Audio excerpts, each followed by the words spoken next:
সংবাদে। এবার কাশ্মীরে পর্যটকদের হামলার ঘটনা এবার নিন্দার চর এবং তারই মধ্যে প্রতিবাদী সুর। প্রতিবাদে সামিল হয়েছে আজকে সদর জেলা কংগ্রেস কমিটি এবং তারা প্রতিবাদ জানিয়েছে পর্যটকদের উপর যেভাবে আততায়ীদের হামলা করা হয়েছে তার বিরুদ্ধে প্রতিবাদ। একই সঙ্গে নিহতদের প্রতি শ্রদ্ধা জানিয়ে এক মৌন মিছিলে সামিল হয়েছে কংগ্রেস।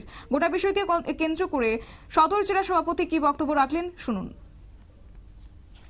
শ্রদ্ধাঞ্জলি জ্ঞাপন করছি এবং ওদের পরিবারে আমরা সহানুভূতি এবং সমবেদনা জানাচ্ছি এবং যারা আহত হয়েছে তাদের দ্রুত আরোগ্য কামনা করছি।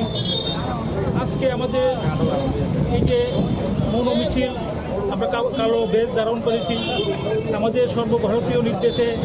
আজকে ভারতবর্ষের একযুগে সব সদর জেলার মধ্যে আমাদের এই প্রোগ্রাম মৌন মিছিল।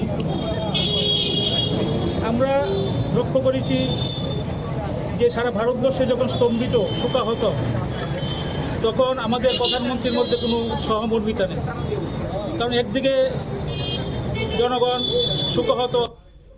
আপনারা শুনলেন সদর জেলা সভাপতির বক্তব্য। অবশ্য কাশ্মীরে যে হামলা হয়েছে তার ধিক্কার তারা জানিয়েছেন। একই সঙ্গে আজ আগরতলার বিভিন্ন পথ পরিক্রমা করেছে এবং তারপরে যারা নিহত হয়েছে তাদের প্রতি শ্রদ্ধা নিবেদন করেছেন। নিয়ে নিচ্ছে ছোট্ট একটি বিজ্ঞাপন বিরতির সঙ্গে থাকুন।